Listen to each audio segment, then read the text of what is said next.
She said I'd never dare. She was wrong. Dollars. Unpaid for months. My bridge. My rules. My patience finally gone. I gave 3 warnings. She laughed at everyone.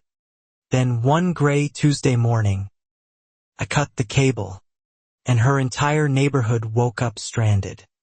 My name is Ruth Calloway, 52 years old, and until last spring I thought my biggest worry was keeping my late husband's business afloat. Literally. Walt built the floating pontoon bridge across Belle Cove Channel 31 years ago, back when the lake homes were just a dream on a surveyor's map, and I inherited both the bridge and the maintenance contract when he passed. Belle Cove Lake Estate sits on a narrow peninsula, and Walt's bridge is the only way in or out by car. Everyone in that gated community depends on it. 41 households, doctors and retirees and young families, all of them trusting a piece of engineering my husband welded together with his own hands. I never imagined that trust would nearly ruin me. The arrangement had always worked the same way. I owned the bridge outright, built on a private easement parcel Walt purchased decades before the HOA even existed, and the Homeowners Association paid an annual maintenance fee for upkeep, insurance, and emergency repairs. It was simple, fair, and had functioned smoothly for 3 decades under 2 previous HOA boards. Then came the election that put Karen Ashcroft in the president's chair. She moved into Belle Cove 2 years earlier from some gated community in Arizona, and within 18 months she'd wedged herself onto the board, then muscled out the treasurer, then somehow ended up controlling every committee that touched money. I met her first at a spring social, hosted near the marina. She shook my hand too long, complimented my quaint little bridge business in a tone that made quaint sound like an insult, and asked whether I'd ever considered modernizing my rates to reflect current market value. I smiled and said the rates were fine. Within a month, Karen had requested every financial document related to the bridge maintenance contract, citing fiduciary transparency to the board. I handed over everything without hesitation: invoices, insurance records, 30 years of receipts. I had nothing to hide. She thanked me sweetly and said That review turned into something else entirely. She started showing up unannounced at the bridge's control shed, asking pointed questions about depreciation schedules and whether the HOA might be overpaying for basic maintenance. I explained, patiently, that the contract price hadn't increased in 11 years despite rising material and labor costs. Well, she said, tapping her manicured nails on my clipboard, maybe it's time we renegotiated. I told her I was open to a fair conversation, but fair, to Karen, seemed to mean whatever number benefited her most. She left that day promising to bring it to committee, and I should have known then what that meant. My daughter Emily, a paralegal in the city, warned me over the phone that HOA presidents like Karen often tried to squeeze independent contractors out through bureaucratic attrition. Delayed payments, endless committee reviews, manufactured disputes. Keep every email, she told me. Document everything. I laughed it off at the time. I shouldn't have. Karen's committee review stretched into July. During that time, storm season crept closer, and the bridge's northern anchor cable, the one Walt had replaced himself a decade earlier, started showing hairline stress fractures during my routine inspection. I flagged it immediately, submitted photos, and requested authorization for preventative reinforcement before hurricane season hit. Karen's response arrived 2 weeks later. A curt email stating the board would evaluate the necessity of the repair at the next scheduled meeting, which happened to be 5 weeks away. I replied explaining that cables like this don't wait for board calendars, that a failure midstorm could strand or endanger residents. She didn't respond. I brought the concern directly to the full board at the next open meeting, laying photographs of the corroded cable across the table. Several members looked alarmed. Karen, seated at the head, waved it off as typical fear tactics from a vendor trying to justify a bigger invoice. The room went quiet. One board member, a retired engineer named Harold Fine, pulled me aside afterward.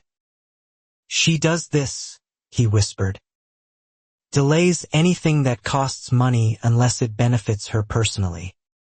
Watch the landscaping budget sometime."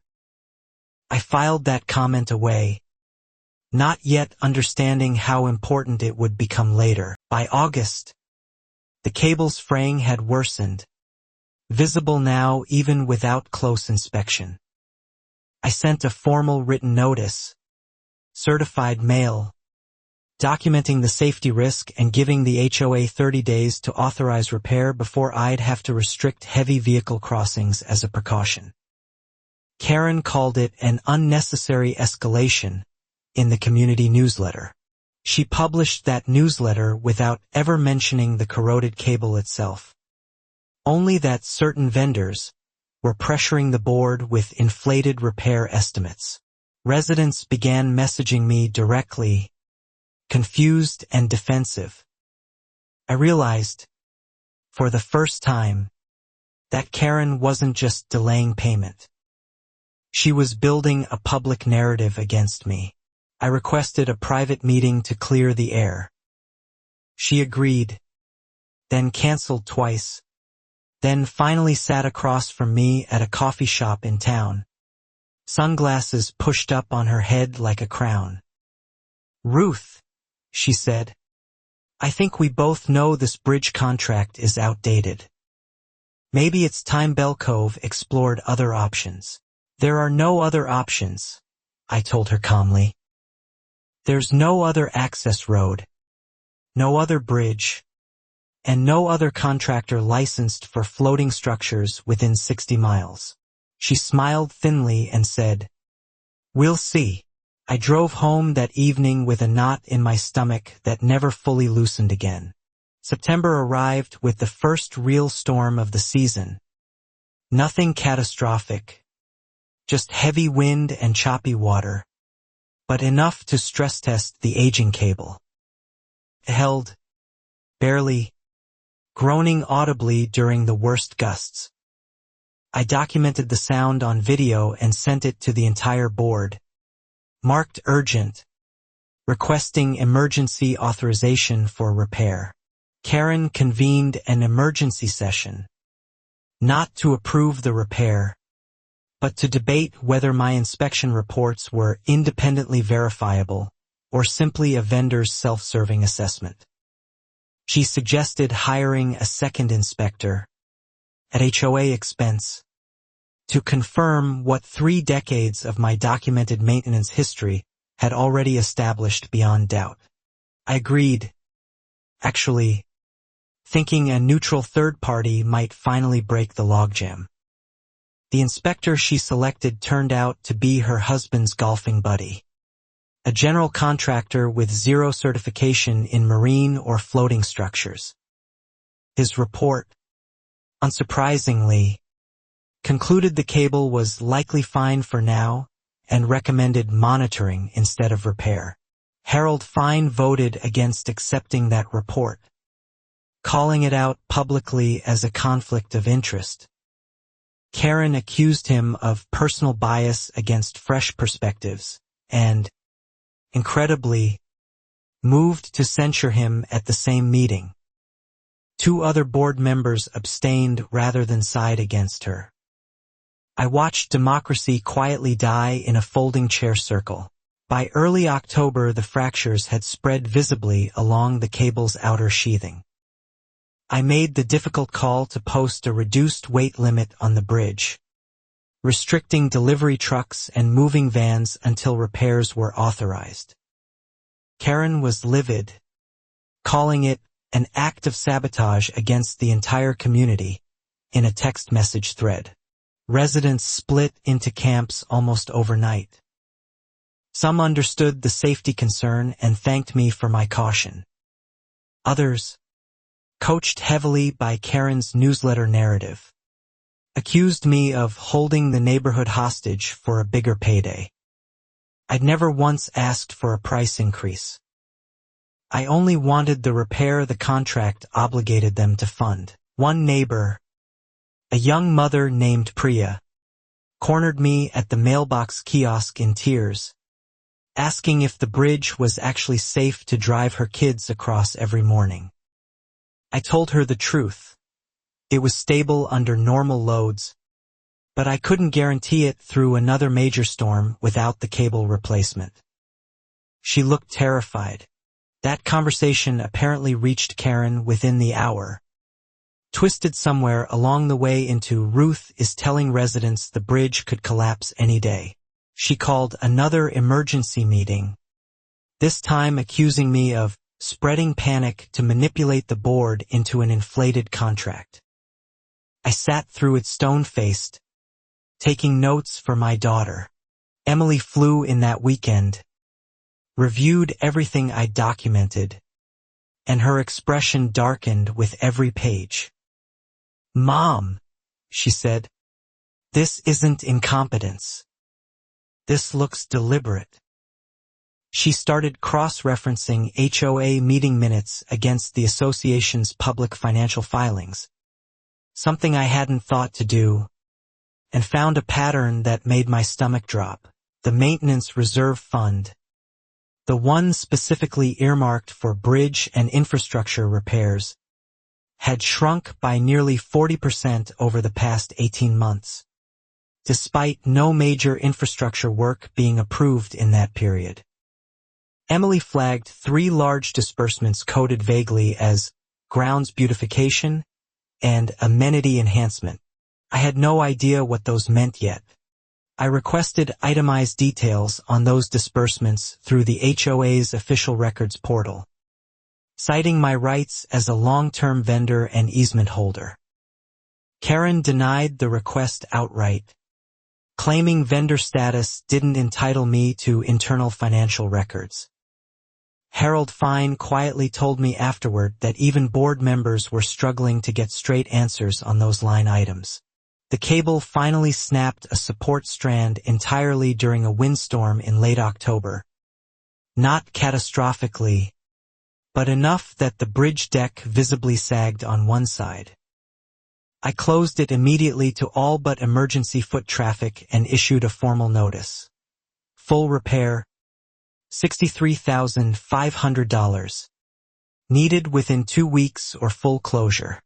Karen's response was a scorched earth community email accusing me of engineering a crisis to extort the HOA, insisting the sagging was cosmetic, and announcing she'd retained an attorney to explore breach of vendor duty claims against me.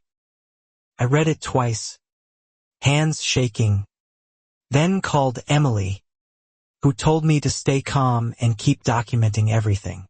The next morning, 3 separate news vans idled outside the Bell Cove gate.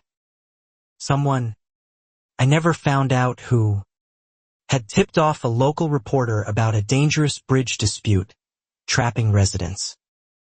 Karen appeared on camera first, composed and sympathetic, blaming an unreasonable vendor for endangering 41 families over a payment disagreement.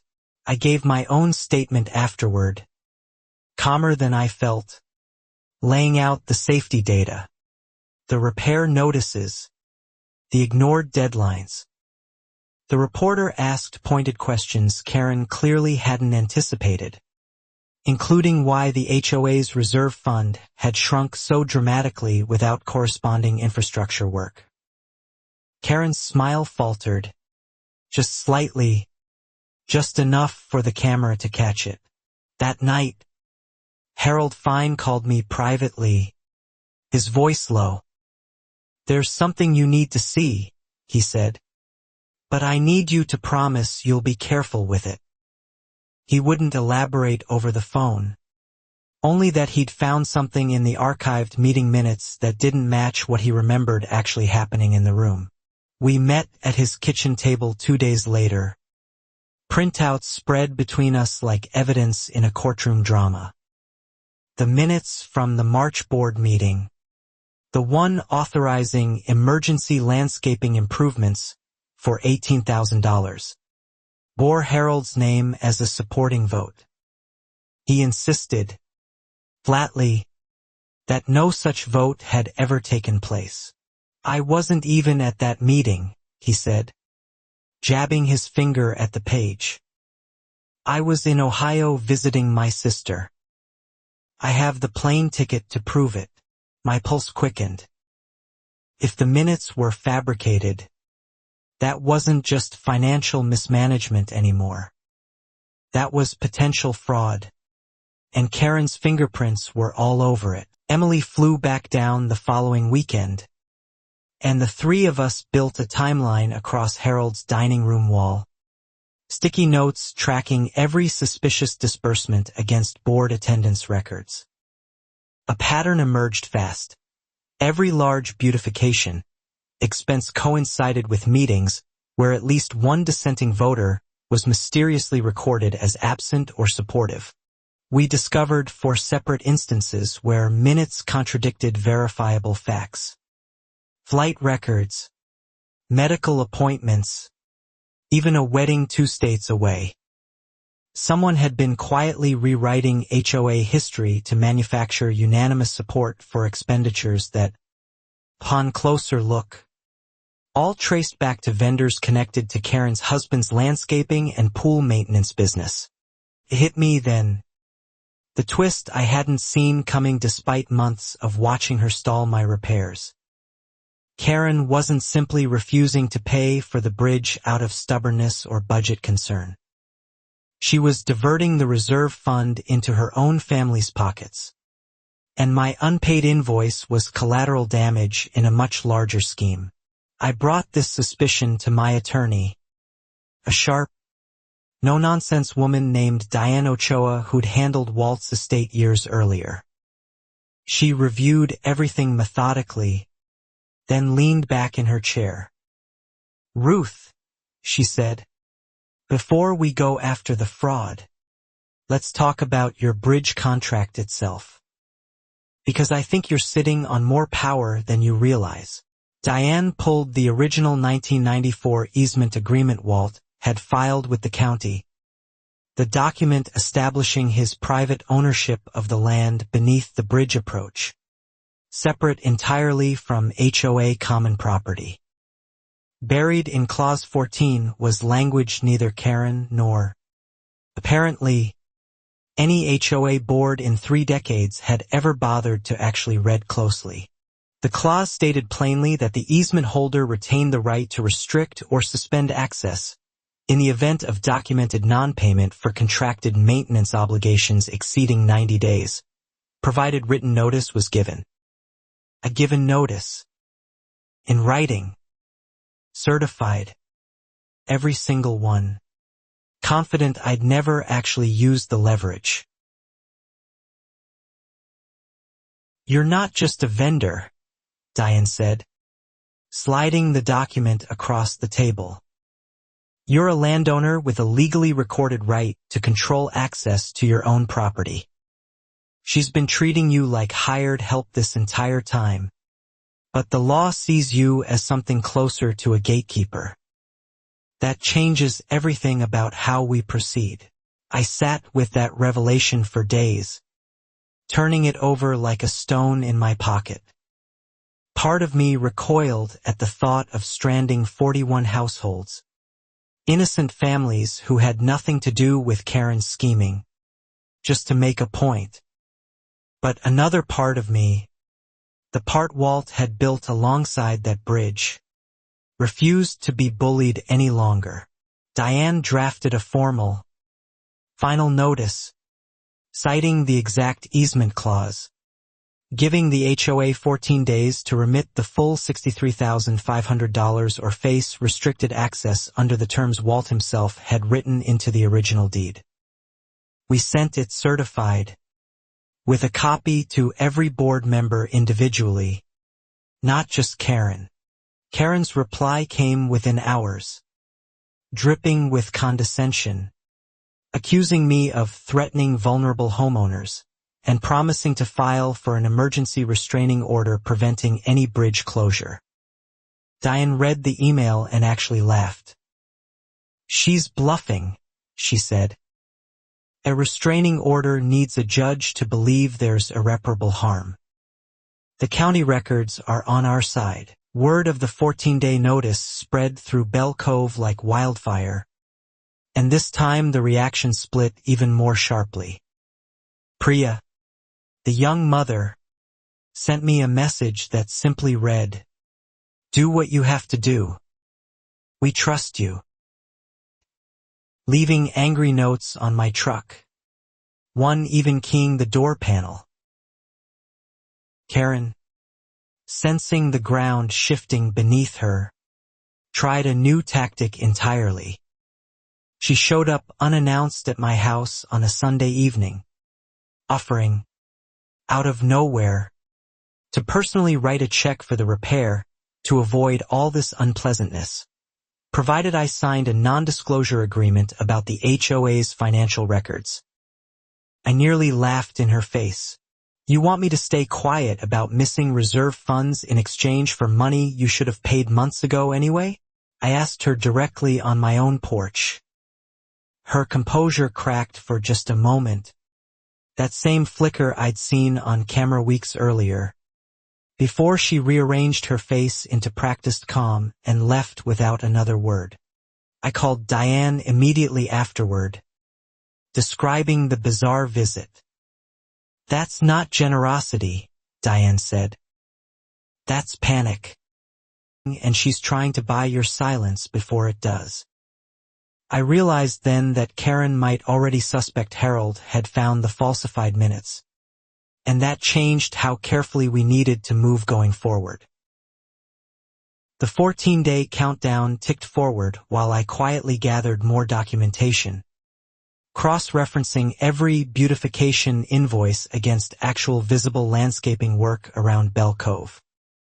Half the projects listed simply didn't exist.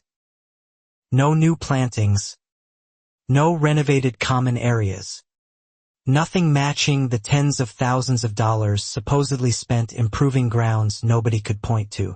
Harold, meanwhile, discreetly reached out to two other longtime board members he trusted, sharing the discrepancies without revealing the full scope of what we'd found. One of them, a quiet accountant named Marcus Webb, went pale reviewing the numbers. "I signed off on some of these," he admitted.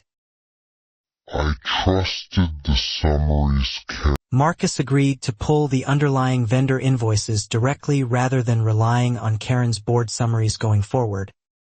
A small act of independence that would prove enormously consequential later. He didn't tell Karen what he was doing. He simply started asking more detailed questions at meetings, questions she visibly didn't appreciate answering anymore. 2 weeks became 10 days, then 5. And still no payment arrived. Karen instead filed the restraining order request she'd threatened, dragging me into an emergency hearing at the county courthouse. I sat beside Diane, nervous despite her confidence, watching Karen's attorney argue that closing the bridge would constitute irreparable harm to vulnerable residents. Diane's response was surgical. She presented the original easement document, the certified repair notices spanning 4 months, video evidence of the frayed and now failing cable, and photographs of the sagging bridge deck. The judge, a stern older man clearly unimpressed by theatrics, asked Karen's attorney a simple question neither seemed prepared for. Has the HOA paid the outstanding balance? Yes or no? Karen's attorney hesitated, then admitted no. Then on what basis? The judge continued. Am I ordering a private landowner to provide free, unpaid access indefinitely? The restraining order was denied within 20 minutes. Karen stormed out of the courthouse without making eye contact with anyone. That should have been a turning point, a moment for the HOA board to finally authorize payment and move forward. Instead, Karen doubled down, calling an emergency community meeting that same night, framing the courtroom loss as evidence I had captured the legal system against ordinary homeowners. The rhetoric grew stranger, more desperate, with every passing day. At that meeting, held in the community clubhouse, Karen proposed something audacious, a special assessment charging every household an emergency fee to fund alternative access options, including a vague plan to build a second bridge elsewhere on the peninsula, conveniently bypassing any need to pay me at all. Residents gasped audibly at the projected cost. The special assessment, if approved, would cost each household nearly $4,000, dwarfing the $63,500 I was actually owed for a straightforward cable and deck repair. Priya stood up during the public comment period and asked the question everyone seemed too polite to voice. Why are we punishing ourselves instead of just paying the bill? Karen fumbled her answer. Something about long-term infrastructure independence and not being held hostage by a single vendor. But the room's energy had shifted visibly. Marcus Webb, emboldened by weeks of quietly digging through invoices, raised his hand and asked to see the actual comparative cost analysis between my repair estimate and her proposed new bridge. There was no cost analysis. There had never been one. Haltingly, that the alternative options idea was still in early conceptual stages, which meant, translated honestly, that she'd invented it on the spot to avoid paying me and to keep residents' attention away from the missing reserve funds Emily and Harold had already uncovered. The special assessment vote failed, narrowly, 6-5 among the full board, with Marcus breaking what had previously been reliable support for Karen's proposals. She glared at him across the table with an expression I'd only ever seen described in books. Pure. Cold fury barely contained behind a hostess's smile. Walking out to my truck after that meeting, Harold caught up with me in the parking lot, his voice tight with something between excitement and dread. Ruth, he said, I think it's time we brought everything to the full board, formally, before she has a chance to bury it deeper. Marcus is ready to back us. We scheduled a closed session board review for the following week. The kind reserved for serious governance concerns, financial irregularities, potential legal exposure. Karen tried twice to postpone it, citing scheduling conflicts, but bylaws required a session within 15 days of a formal request signed by 3 or more board members. We had exactly 3. In the days leading up to that session, strange things started happening. My truck's tires were slashed overnight in my own driveway. No note, no witnesses, nothing the sheriff's department could definitively pin on anyone. Harold's mailbox was smashed the same week. Marcus received an anonymous letter warning him to... None of it could be proven, but all of it pointed in one direction. I installed a security camera at my property line the next morning, more out of principle than genuine expectation it would catch anything useful. I was wrong about that too, though I wouldn't understand just how wrong for several more weeks. The closed session meeting arrived, tense from the first gavel. Harold laid out the falsified minutes, the flight records proving his absence, the wedding invitation contradicting another supposed vote. Marcus followed with a binder of invoices that simply didn't correspond to any visible work anywhere on the property. Karen sat rigid. Her lawyer beside her, saying nothing, when pressed directly by another board member to explain the discrepancies. Karen claimed clerical error, blaming a part-time administrative assistant who, when Marcus checked payroll records afterward, turned out never to have existed on any HOA payroll document at all. The lie was small, almost pathetic, but it cracked something open in the room. The board voted, 7-2, to commission an independent forensic audit of all HOA finances over the past 2 years, funded from operating reserves rather than the disputed maintenance fund. Karen abstained, visibly furious, while her remaining loyal board member cast the lone dissenting vote alongside her. The audit firm was scheduled to begin within the month. I left that meeting with mixed emotions, vindicated by the board's action but exhausted by how long it had taken to reach even this modest accountability.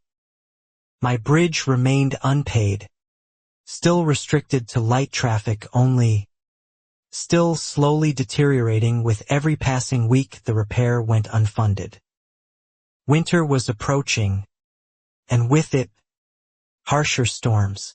Emily, back in the city but checking in constantly, urged me to consider legal action to compel payment directly, separate from the fraud investigation, since the audit could easily take months to conclude while my bridge continued degrading in the meantime. Diane agreed, and we filed a breach of contract suit against the HOA formally that week. Karen responded publicly, of course, framing the lawsuit as further proof I was weaponizing the legal system against a struggling community. But something had shifted in how residents received that framing now. Too many of them had sat in that clubhouse and watched her fumble basic questions about a bridge repair budget dwarfed by her invented alternative. Priya organized an informal residents' meeting at her house, separate from any official HOA gathering, inviting neighbors to simply talk honestly about what was happening. I attended, nervous about walking into what I feared might be another ambush, but instead found something closer to an apology. Several people thanked me for my patience through it all. One elderly resident, a retired schoolteacher named Dorothy, told the room quietly that she'd voted for Karen twice, charmed by her energy and confidence, and now felt embarrassed by how easily she'd been fooled. She always had an answer for everything, Dorothy said. I should have wondered why That grassroots gathering led to a petition, circulated door to door, demanding Karen's immediate suspension from the HOA presidency pending the outcome of the forensic audit. Within 4 days, 29 of the 41 households had signed. Karen dismissed it publicly as mob rule, but privately, according to Harold, she'd begun consulting a separate personal attorney. The forensic auditors arrived the following week, professional and unhurried, requesting bank statements, vendor contracts, board meeting recordings, and email correspondence spanning 2 full years. Karen initially resisted handing over certain records, citing vague privacy concerns, until the board voted to compel full compliance under threat of removing her signing authority on HOA accounts entirely. As the audit proceeded quietly in the background, my lawsuit for breach of contract moved forward on its own separate track. A mediation date was set, an attempt to resolve the repair payment dispute without a full trial.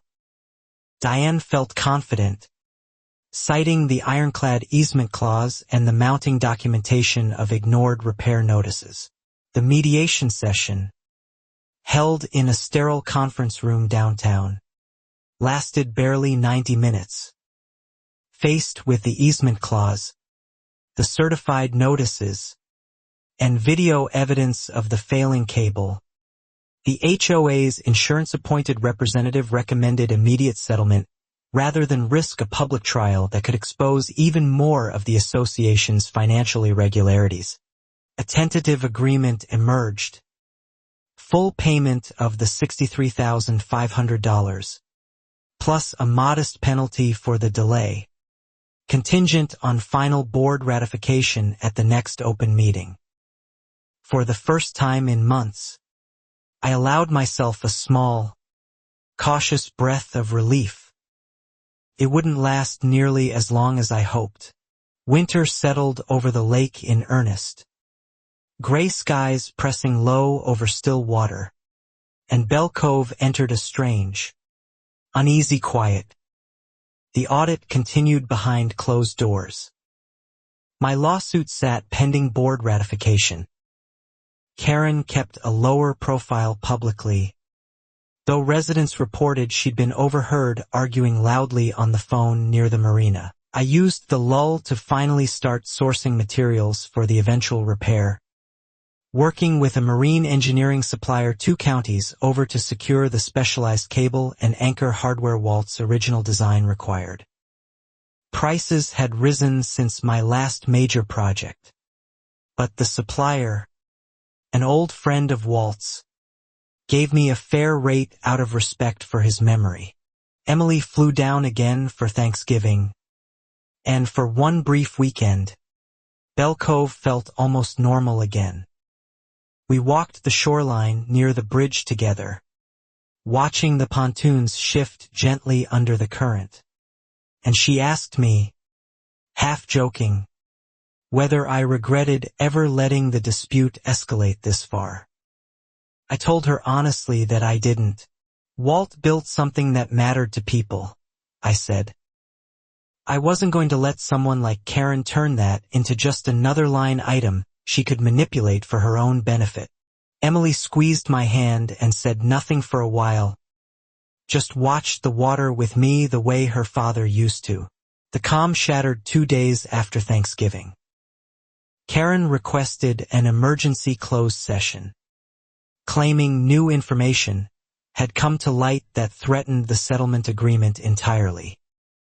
Diane warned me to expect some kind of last-minute maneuver, though neither of us anticipated exactly how brazen Karen's next move would actually turn out to be.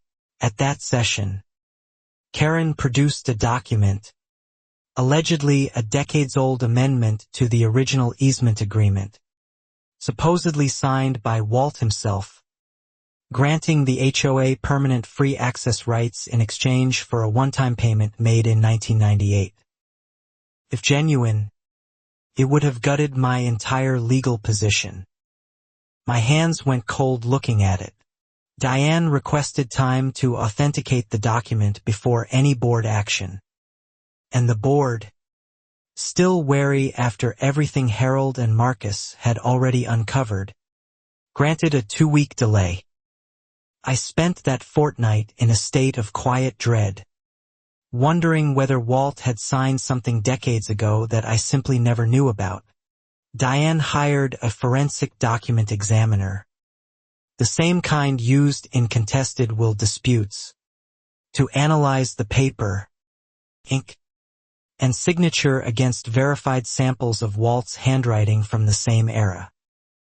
The examiner's preliminary findings arrived on a Thursday afternoon, and Diane called me immediately, her voice carrying an edge of barely contained anger. The signature was a forgery, a reasonably skilled one, but a forgery nonetheless. traced from an actual 1998 document Walt had signed for an unrelated county permit application, one that happened to be publicly available in archived records.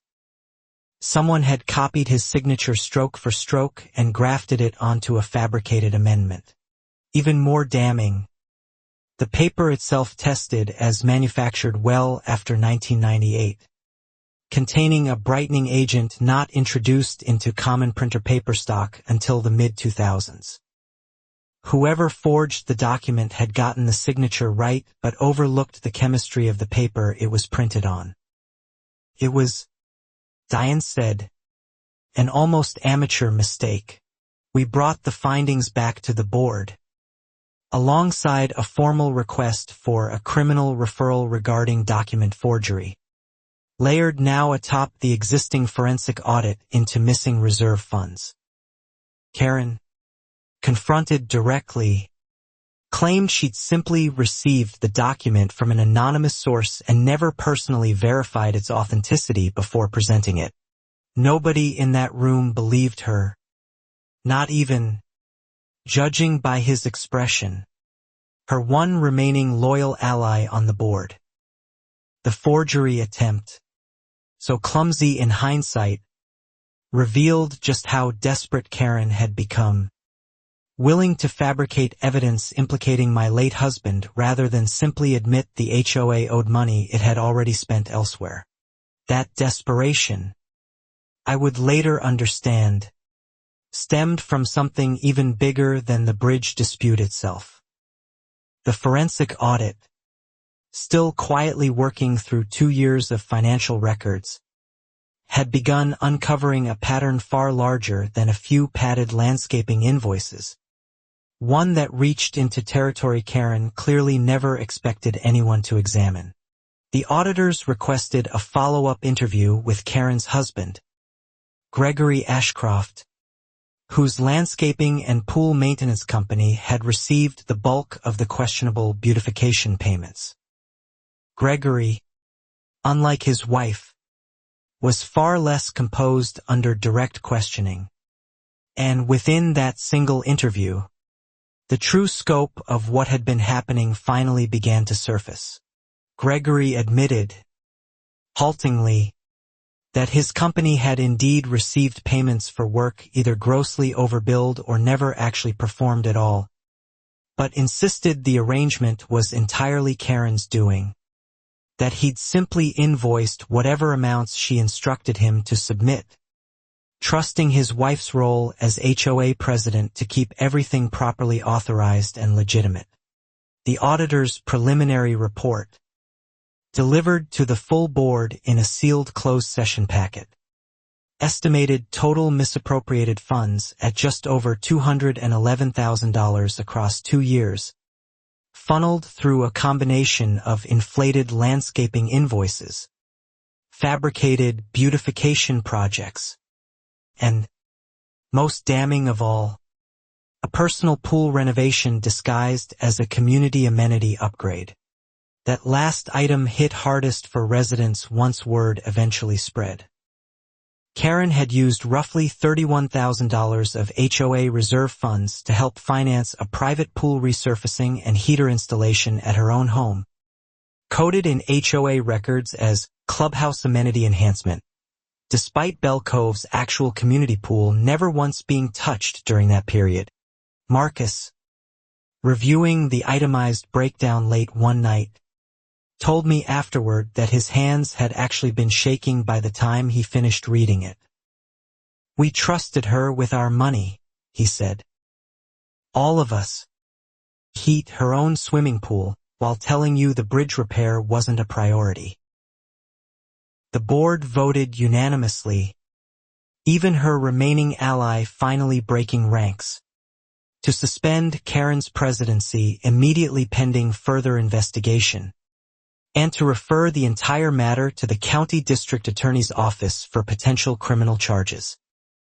Karen was escorted out of the clubhouse that evening by a sheriff's deputy called in as a precaution against any confrontation.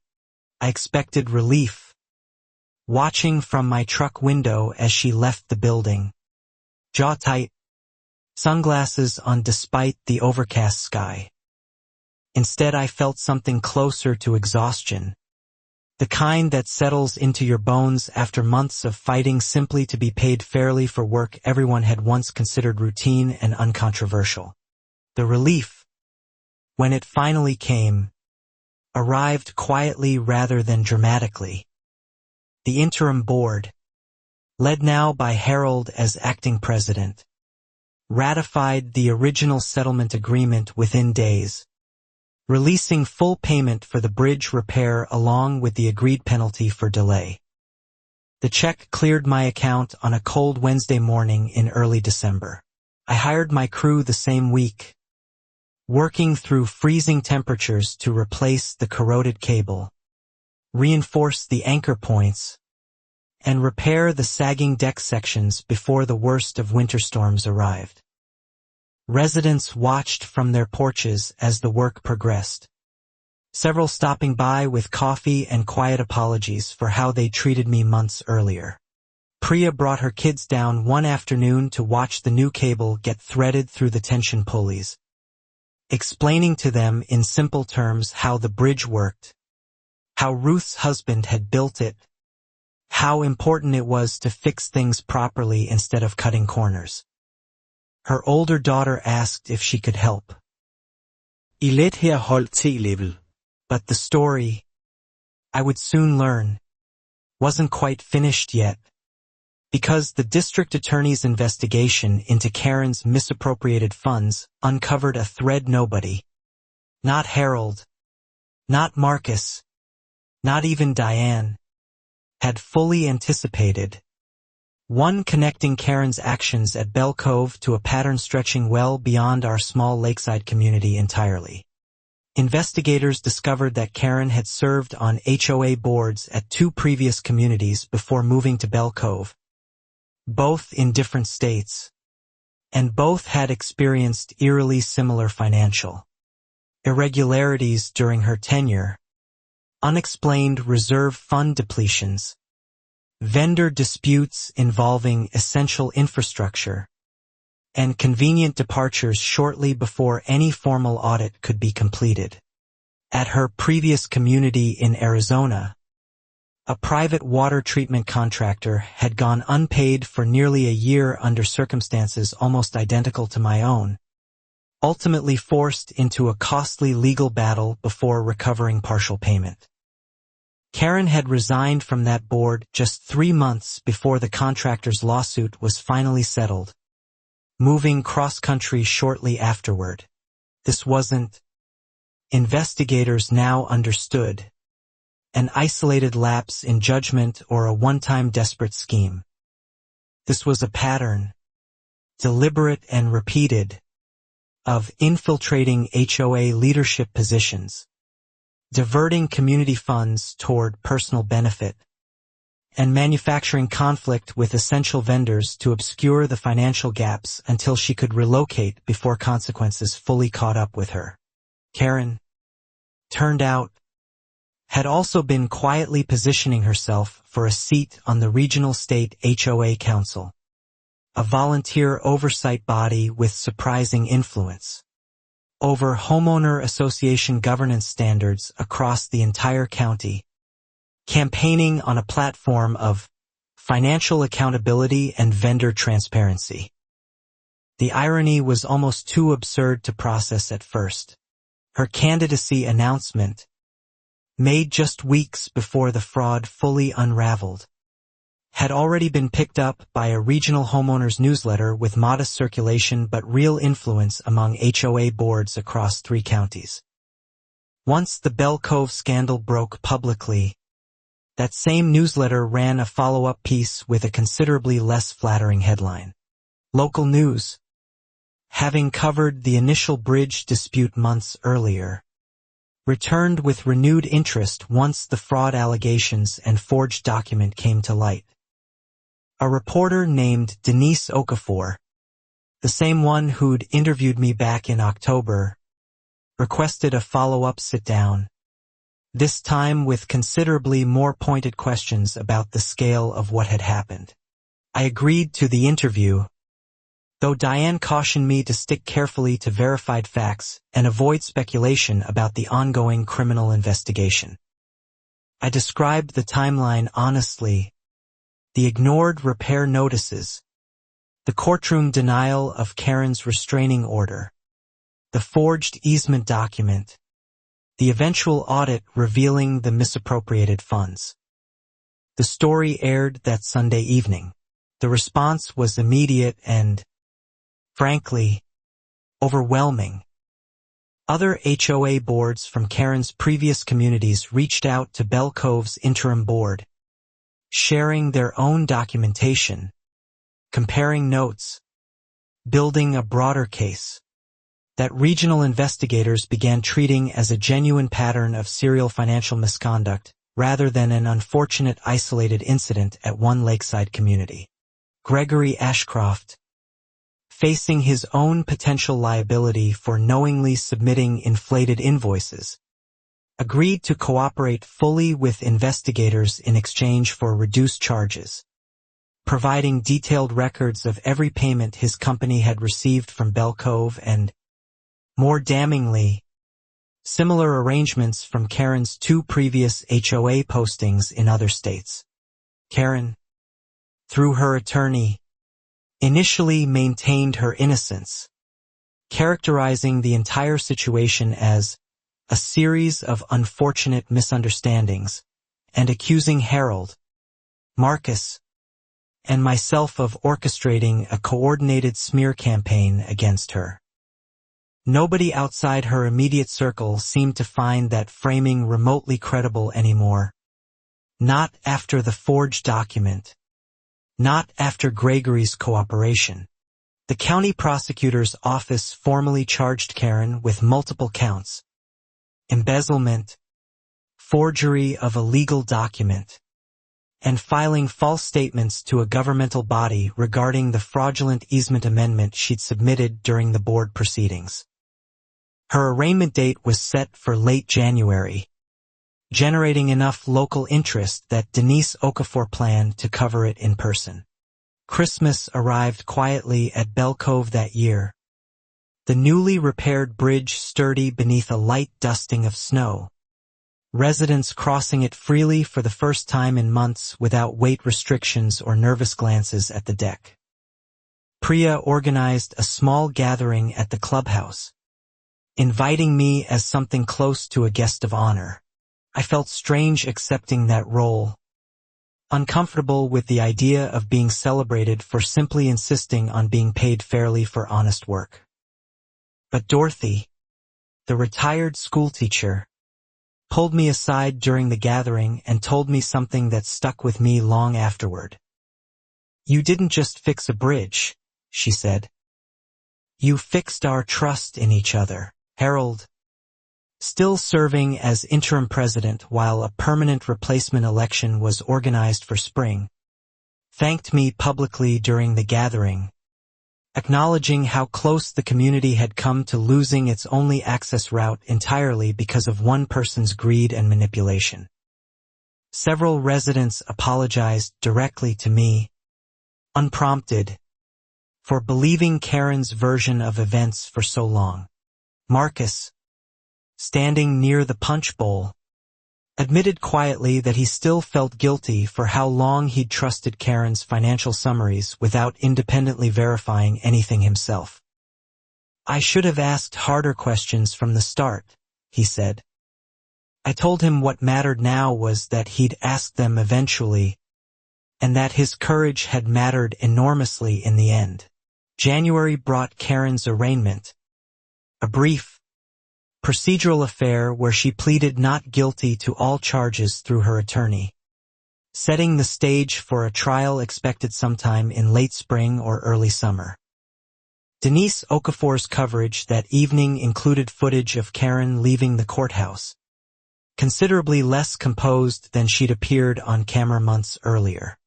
The regional state HOA council, informed of the pending charges, quietly withdrew Karen's candidacy from consideration entirely, issuing a brief statement about maintaining the integrity of community leadership positions. The irony of that phrase, given everything that had unfolded, wasn't lost on anyone who'd followed the story since the original bridge dispute began. I found myself, in the weeks that followed, reflecting often on how close the entire situation had come to ending very differently. If Harold hadn't noticed the falsified minutes, if Marcus hadn't started independently verifying invoices, if Emily hadn't flown down to help me build that timeline, Karen's scheme might have continued indefinitely, at Belle Cove's expense. Diane, wrapping up the final paperwork on my breach of contract settlement, told me over coffee one morning that cases like mine were unfortunately common in her experience. Vendors and contractors bullied by HOA leadership who assumed nobody would ever push back hard enough to expose what was really happening behind closed board meetings. Most people just walk away, she said. They eat the loss. Move on. Avoid the fight. You didn't. And honestly, Ruth, that's probably the only reason any of this ever came to light. I thought about Walt then, about how he'd have handled Karen from the very first condescending comment at that spring social. He wouldn't have walked away either. He'd built that bridge with his own hands, tested every weld himself, insisted on quality even when cutting corners would have been easier and cheaper, refusing to let someone dismantle that legacy through neglect and manipulation felt, in some strange way, like the truest tribute I could offer him. Spring elections for Belle Cove's permanent HOA leadership arrived in April, and Harold, somewhat reluctantly, agreed to run for the presidency on a platform built explicitly around financial transparency and independent auditing safeguards. He won by an overwhelming margin, with Marcus joining him as the newly elected treasurer, determined to prevent anything like this from happening again. One of their first official acts was establishing a new bylaw requiring any expenditure over $5,000 to include itemized vendor invoices reviewed by at least 2 board members independently before approval. A safeguard that would have caught Karen's scheme within months rather than years had it existed from the start.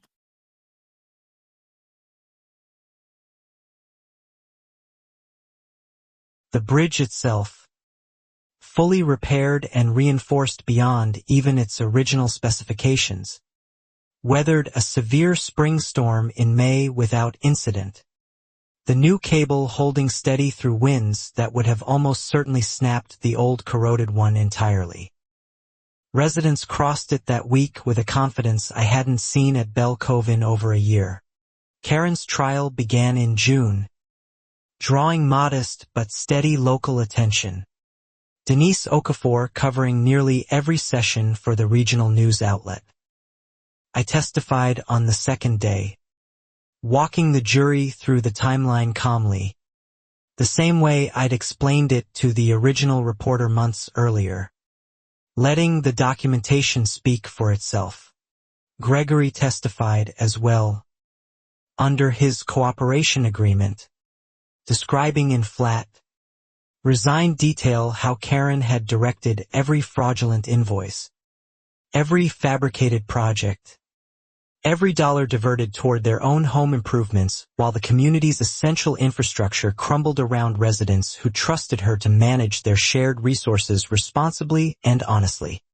The forensic document examiner testified about the forged easement amendment, walking the jury through the paper chemistry analysis and handwriting comparison in careful, methodical detail that left little room for doubt about what Karen had attempted to pull off during those tense board proceedings months earlier, implicating my late husband in a lie he'd never told. Harold and Marcus both testified about the falsified meeting minutes, the fabricated votes, the pressure they'd felt pushing back against a board president who controlled committee assignments and, they now understood, had been quietly punishing dissent through subtle exclusion long before anyone recognized the pattern for what it actually was. Karen's defense attorney attempted to characterize the entire situation as a series of accounting errors, compounded by an overzealous vendor and a disgruntled board member with a grudge. But the sheer volume of coordinated evidence, forged documents, falsified minutes, misdirected funds spanning multiple communities, made that framing increasingly difficult to sustain credibly before the jury.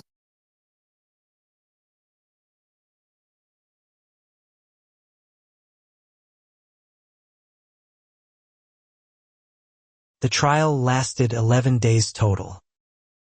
The jury deliberated for just under 6 hours before returning a verdict of guilty on all counts: embezzlement, forgery, and filing false statements. Karen sat motionless as the verdict was read, her earlier composure entirely gone, replaced by something that looked, for the first time since I'd met her, genuinely afraid. Sentencing was scheduled for the following month, and in the meantime, restitution proceedings began separately, aimed at recovering as much of the misappropriated $211,000 as possible for Bell Cove's depleted reserve fund. Gregory, facing reduced charges under his cooperation agreement, agreed to a payment plan covering roughly half the total amount. At sentencing, the judge, the same stern man who'd denied Karen's restraining order request months earlier, handed down 18 months in county detention along with 5 years of probation and a court order barring her from serving on any homeowners association board or handling community funds in any capacity for the remainder of her probation period. Denise Okafor's final report on the case aired that evening, closing with an interview segment featuring several Bell Cove residents, including Priya and Dorothy, reflecting on how close their small lakeside community had come to losing its only access route entirely because one woman's greed had been allowed to operate unchecked for far too long. I watched that broadcast alone at my kitchen table, the same table where Walt and I had once spread blueprints for the original bridge designed decades earlier, and felt something finally settle inside me that had been unsettled since Karen's very first condescending comment about my quaint little bridge business at that spring social. The following autumn, nearly a full year after the cable had first started showing stress fractures, Bell Cove held a small dedication ceremony for the bridge's completed restoration, renaming the northern anchor point in Walt's honor with a modest bronze plaque Harold had commissioned without telling me until it was already installed. Reading the inscription, simple words about integrity, craftsmanship, and community trust, I felt tears I hadn't fully allowed myself during the entire ordeal. Months of legal battles, forged documents, and public accusations finally break through in front of neighbors who had, in the end, chosen to stand with me rather than against me. Priya's daughter, now thoroughly fascinated by the bridge's mechanics after helping with the repair the previous winter, asked if she could someday learn how to build things like her father figure adjacent Mr. Walt had. Exactly the kind of question that had started this whole community, decades before any of the trouble began. Emily visited that weekend for the dedication, standing beside me at the plaque, and told me quietly that she'd never been prouder of how I'd handled everything. Not the anger, not the lawsuit, but the patience to gather proof and let the truth surface on its own timeline rather than through petty retaliation. I thought about that a lot afterward. How easy it would have been to simply cut the bridge the moment Karen first ignored my repair notices. How satisfying that immediate leverage might have felt in the heat of frustration. But waiting, documenting, building an unshakable case, that patience was ultimately what exposed the full scope of her scheme. Marcus, now firmly established as Bell Cove's treasurer, implemented quarterly financial transparency reports mailed directly to every household, a level of openness the community had never experienced under any previous board, Karen's included. Residents actually read them now, having learned firsthand just how costly willful ignorance about shared community finances could ultimately become. Harold, still serving as president heading into his second term, often joked during meetings that Bell Cove's new motto should simply be trust, but verify, a phrase Marcus had taken to printing at the bottom of every financial disclosure the association now issued. A small but permanent reminder of everything the community had endured together. As for Karen, she remained a distant, almost surreal memory to most Bell Cove residents within a couple years, her name occasionally surfacing in conversation as a cautionary tale about what happens when communities grant unchecked authority to charismatic leaders without demanding real accountability alongside that trust and confidence.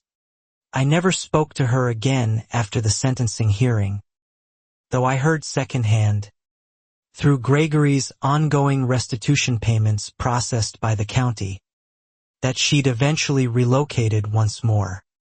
After her probation concluded, this time, according to public records Diane happened to notice, barred explicitly from any homeowners association leadership role by court order wherever she landed.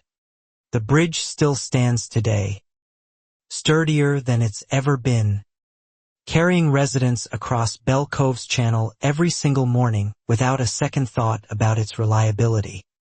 Exactly the way Walt always intended when he first welded those pontoons together over 3 decades ago, long before any of us knew a woman named Karen Ashcroft.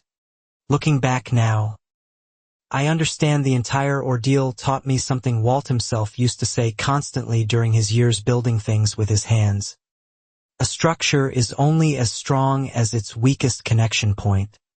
And that's true of bridges, certainly, but it's just as true of the communities those bridges are built to serve and protect. Bell Cove's weakest connection point had been unchecked authority. Board members too intimidated or too trusting to ask hard questions. Residents too comfortable to look closely at where their money actually went. Reinforcing that, replacing willful blindness with genuine transparency, mattered every bit as much as replacing that corroded cable ever did. I still maintain the bridge under a renewed contract, one now reviewed annually by an independent third-party engineer rather than left to informal board discretion. A safeguard Harold insisted on personally after everything we'd all lived through together during those long, difficult months of disputes, forged documents, and finally, hard-won accountability. Some evenings, when the lake goes still and golden near sunset, I walk out to the middle of the bridge and just stand there, feeling the deck solid and steady beneath my feet, remembering Walt's hands guiding mine as he taught me, decades ago, exactly how every single weld and cable was meant to hold. It holds now, better than ever, not because Karen Ashcroft ever intended it to, but because enough people, Harold, Marcus, Emily, Diane, Priya, Dorothy, and eventually the wider community itself, refused to let one person's greed collapse something built on decades of trust, craftsmanship, and the simple, stubborn insistence on doing things properly. That, in the end, felt like the real victory, bigger even than the $63,500 finally paid, bigger than the guilty verdict, bigger than the bronze plaque bearing Walt's name. The real victory was watching a community learn, painfully but permanently, exactly what it costs to look away from quiet, creeping dishonesty. I don't know if Karen ever truly understood what she destroyed chasing those inflated invoices and that resurfaced swimming pool. The trust of 41 families. The reputation she'd spent years carefully constructing. The political ambitions she'd quietly nurtured toward that regional council seat. All of it gone. Traded for a fraction of what honesty would have cost her. Diane told me once, near the very end of the legal proceedings, that people like Karen rarely calculate the true cost of their schemes until everything unravels at once. Because the entire strategy depends on nobody ever pushing back hard enough or patiently enough to force that reckoning into daylight where it can finally be seen clearly. I pushed back. Not really, but because Walt built something meant to last, meant to serve, meant to connect people safely to their homes and their lives. And I wasn't going to let anyone, however confident, however manipulative, treat that legacy as simply another line item to be delayed, denied, or quietly stolen. The bridge remains. The community remains. Stronger now in ways that matter far beyond steel cables and pontoon anchors. And every time I cross it, I think of Walt, of Harold's quiet courage, of Marcus's careful diligence, of Priya's trust when it mattered most, and of the simple, satisfying truth that patience, properly applied, eventually wins. Karen Ashcroft is, as far as anyone at Bell Cove knows, still somewhere out there, likely searching for another unsuspecting community willing to hand her the kind of unchecked authority she so clearly craves. I hope, wherever she lands next, someone remembers her name, checks the records, and asks the hard questions a little sooner than we did. Because that, more than anything else, is the lesson worth carrying forward from all of this. Communities thrive not through blind trust in confident leadership, but through the quiet, ongoing diligence of people willing to verify, to question, and, when necessary, to stand firm exactly where a bridge, literal or otherwise, absolutely refuses to give way. As for me, I'm still here, still maintaining the bridge my husband built, still watching the sunset settle gold over Bell Cove's still water every evening. Grateful, finally, for a community that learned to trust again. Not blindly this time, but earned, verified, and genuinely deserved through everything we all endured together to protect it. People sometimes ask if I regret how far things escalated. The lawsuit, the courtroom, the forged document implicating Walt, the eventual criminal trial that dragged Bell Cove's name through months of uncomfortable headlines. I tell them honestly that I regret only how long it took before enough people were willing to look closely and ask why. Because once they did look, once Harold noticed the falsified minutes and Marcus started demanding real invoices and Emily built that timeline across a dining room wall, the truth wasn't actually hidden that deeply at all.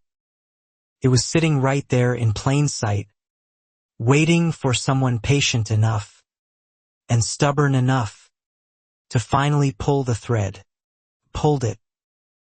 Carefully, methodically, exactly the way Walt taught me to trace a fault line through a stressed cable before it snapped entirely. And in the end, that patience uncovered not just my own unpaid invoice, but an entire pattern of deception spanning years and multiple communities across 3 different states. That's the part that still sits with me most. Honestly, more than the money, more than the verdict, more than the bronze plaque with Walt's name catching afternoon light near the northern anchor point. It's the knowledge that other communities, ones I'll never visit, ones full of people I'll never meet, are safer now too. Somewhere. Another vendor won't get bullied into eating a loss on essential repairs. Another board member won't get gaslit into doubting minutes they know are falsified. Another resident won't have their reserve fund quietly drained to resurface someone else's private swimming pool while genuinely critical infrastructure crumbles, unfunded, right beneath their own trusting feet. That ripple effect, small as it might seem against the scale of everything Karen actually got away with before Belle Cove finally caught her, feels like the truest justice. Available in situations like this. Imperfect, delayed, hard-won, but real, permanent, and, in its own quiet way, exactly the kind of accountability Walt would have wanted. He always said a good well doesn't announce itself, doesn't need applause or recognition, simply holds, quietly, reliably, for decades, exactly when it matters most. I think about that every time I cross the bridge now, every time a delivery truck rolls smoothly over the deck he built, every time the cable holds through another storm. That's what accountability looks like too. I've come to realize, not loud, not dramatic, not even particularly satisfying in the moment it finally arrives. Just quiet, steady, permanent, the kind of thing that holds a community together long after the headlines fade and the courtroom doors finally close on people like Karen Ashcroft for good. Belle Cove will have another HOA election eventually, another board, another set of challenges nobody can fully anticipate yet. But I trust, now, that the systems Harold and Marcus built, the transparency, the independent verification, the willingness to ask hard questions early rather than late, will hold the way Walt's bridge holds. Quietly, reliably, permanently, and if another Karen ever shows up at a spring social someday, condescending about someone's quaint little business, I hope somebody remembers the story, remembers to keep every email, document everything, and never, ever assume that patient, careful people willing to fight fairly can't eventually, inevitably, bring the whole scheme crashing down into daylight. That's the story of Belle Cove's bridge. The one Karen Ashcroft tried to leverage, manipulate, and ultimately steal from beneath an entire community's trust. It still stands today, stronger than ever, carrying families safely across the water every single morning. Exactly the way it was always meant to. Exactly the way Walt built it to last. I still think, sometimes, about that first spring social, about Karen's too long handshake and her condescending smile, about how confidently she assumed a widow running a small maintenance contract would simply fold under pressure rather than fight for what the contract and basic fairness actually entitled her to receive without endless manufactured delay.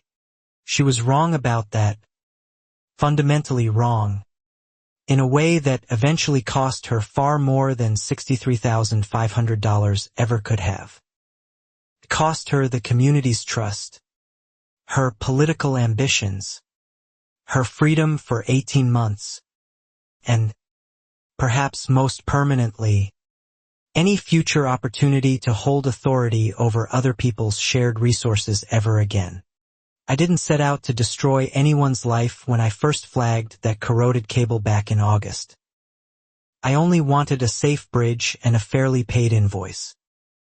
But Karen's own choices, her forged document, her falsified minutes, her diverted reserve funds, built the case against herself far more effectively than I ever could have alone. That's perhaps the final twist worth sitting with. The one I didn't fully appreciate until the trial concluded and the sentence came down. I never actually set the trap that caught her.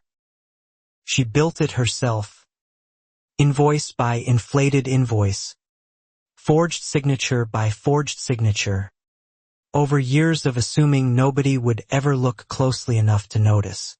All it took, in the end, was one stubborn widow refusing to simply eat the loss on a bridge her husband built with his own hands. One retired engineer with a plane ticket proving he wasn't where the falsified minutes claimed. And one quiet accountant finally asking to see the invoices for himself instead of trusting summaries.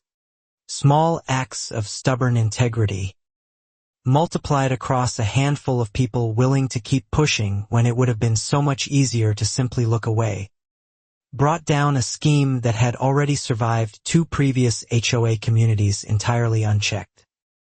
That's not nothing. That's exactly how accountability actually works. I keep Walt's original blueprints for the bridge framed now. Hanging in the hallway near the plaque photograph Harold gave me from the dedication ceremony. A reminder every single day of exactly what we were protecting through all of it. Not just a structure, but a promise that things built properly deserve to be maintained properly too. Karen Ashcroft gambled that promise meant nothing to me, that I'd rather take a partial payment and walk away than fight for the full truth buried underneath her carefully constructed narrative. She lost that gamble completely, and Bell Cove, all 41 households of it, is better, safer, and more honestly governed because she did. The bridge still creaks gently sometimes under heavy wind. The same familiar sound it's made for over 3 decades. But it never sags anymore. Never frays. Never leaves anyone stranded wondering whether today might be the day it finally fails them entirely. Walt built it to last. I fought to keep it that way. It held, sometimes late at night. I still hear Karen's voice in my memory, calling my repair notices unnecessary escalation, calling the sagging deck cosmetic, calling my patient documentation extortion. Every single one of those dismissals turned out to be a lie built on top of another lie, stacked carefully until the entire structure finally collapsed under its own weight. Unlike the bridge, which held because it was built honestly, by someone who genuinely cared whether it would keep people safe for decades to come, Karen's scheme collapsed precisely because it was built on the opposite foundation entirely. Deception layered over greed, confident enough to survive scrutiny for years, but never actually strong enough to last forever. That contrast, I think, is really the heart of everything that happened at Bell Cove. One structure built to endure, tested by decades of storms and never once failing catastrophically. One scheme built to extract, tested eventually by a handful of patient, stubborn people, and failing completely the moment anyone actually looked closely enough to check. I'm proud, in the end, of which side of that contrast I chose to stand on, even when it would have been so much easier, so much less exhausting, to simply accept whatever partial payment Karen eventually offered and let the deeper fraud continue unchecked, harming other vendors, other communities, other trusting families somewhere down the line. Walt used to say the strongest structures aren't the ones that never face pressure, but the ones built well enough to hold steady when that pressure inevitably arrives. Bell Cove's bridge held. And so, in the end, despite everything Karen Ashcroft threw at me, did the community that finally chose to stand beside me. That's the story, told honestly, exactly as it happened, from a corroded cable and an ignored repair notice all the way through a courtroom verdict and a bronze plaque catching late afternoon sunlight near the water. Karen thought she could outlast a widow with a bridge contract. She was wrong about that from the very beginning. The final months before the trial concluded were, honestly, the hardest of the entire ordeal. Not because the evidence was uncertain, but because waiting for accountability to finally arrive after so long fighting for it felt like its own particular kind of exhausting. Patience stretched thin by month after month of legal proceedings and delays.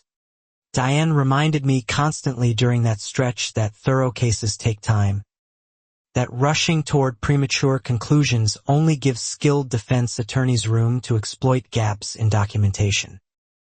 I trusted her completely by that point. Having watched her methodical approach dismantle Karen's forged document and restraining order attempt months earlier with careful, unshakable precision, Harold, meanwhile, focused his energy on stabilizing Bell Cove's governance during the interim period, ensuring the new transparency bylaws were properly implemented before any permanent election took place, determined that whoever eventually won the presidency would inherit a system built to prevent exactly the kind of unchecked authority Karen had exploited for years. Marcus worked alongside him, cross-referencing every historical invoice against actual completed work, building a comprehensive record the forensic auditors could use to establish the full financial picture beyond just the immediate dispute over my bridge repair, a picture that would eventually reveal the pattern spanning Karen's two previous HOA communities entirely. Priya organized regular informal check-ins among residents throughout that waiting period, keeping the community informed without turning every update into another round of panic or speculation.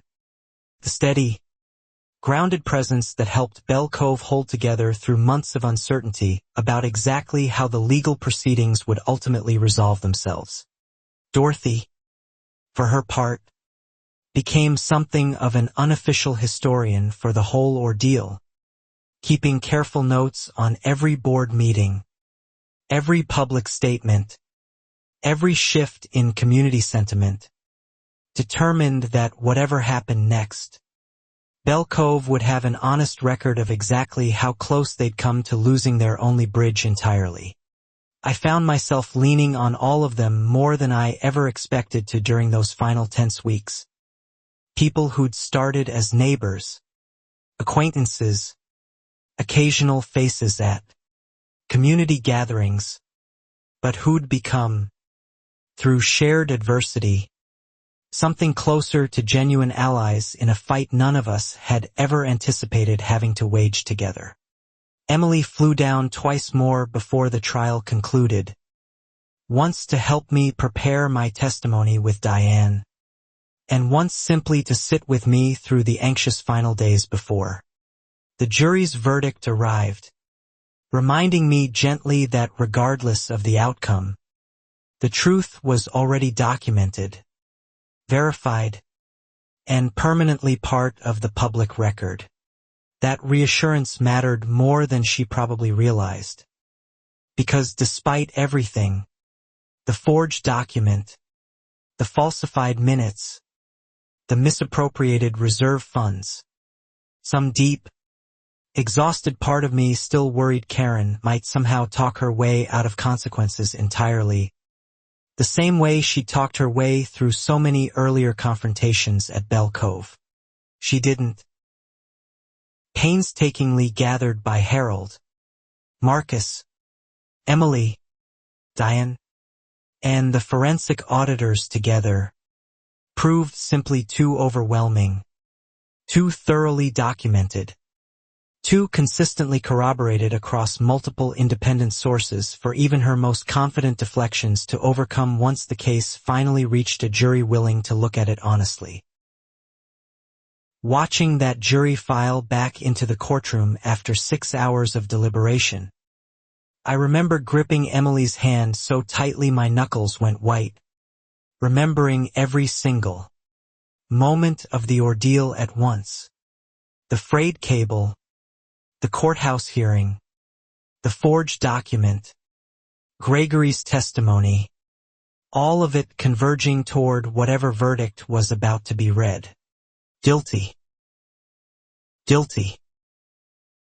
3 confirmations of everything we'd fought so hard to prove, and I felt something inside me finally exhale after nearly a full year of holding my breath through every setback, every delay, every moment Karen had tried to twist the situation back in her own favor instead. The courtroom stayed quiet for a long moment afterward, nobody quite sure how to react to accountability finally, actually arriving after so much uncertainty. Then Harold, seated beside me, let out a breath I hadn't realized he'd been holding too, and simply said, quietly, "It's over. It's actually, finally, over." It wasn't entirely over. Of course, sentencing still loomed. Restitution proceedings still needed finalizing. The community still had healing left to do. But that verdict, guilty on all counts, felt like the true turning point, the moment Belko finally, officially, reclaimed the narrative Karen had spent so long trying to control entirely for herself. Walking out of the courthouse that afternoon, cameras waiting outside just as they had months earlier during the original bridge dispute, I felt something different this time. Not nervousness, not dread, just a quiet, steady confidence that comes from knowing the truth, patiently gathered and carefully proven, had finally, undeniably, won out completely.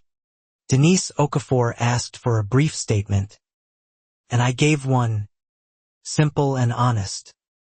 This was never about revenge, I told her. It was about a bridge my husband built, and a community that deserved to know the truth about who was really managing their trust and their money. She nodded, writing it down carefully. That quote ran as the closing line of her final report on the case. And I've thought about it often since. How accurate it actually was even in the heat of everything. The lawsuit, the restraining order, the forged document. It was never really about punishing Karen. It was about protecting something Walt and I had built together. The bridge, the trust, the community, all of it mattered more than any satisfaction I might have felt watching Karen led out of that courtroom. Though, if I'm honest, there was satisfaction there too. Quiet and earned. The particular kind that comes only after months of patient, exhausting, carefully documented persistence finally pays off. Sentencing arrived the following month, and I attended, though Diane told me my presence wasn't strictly necessary at that stage. I wanted to see it through completely, every step, the same way I'd insisted on seeing every repair through completely during my decades maintaining Walt's bridge. Start to finish, properly, without cutting corners. 18 months in county detention. 5 years probation. A permanent bar from HOA leadership roles. I watched Karen's face as the judge read the sentence. And for the first time since that spring social handshake so many months earlier, I saw something in her expression I recognized as genuine, unguarded fear. It wasn't triumph I felt watching that. Not exactly. It was something quieter, closer to relief.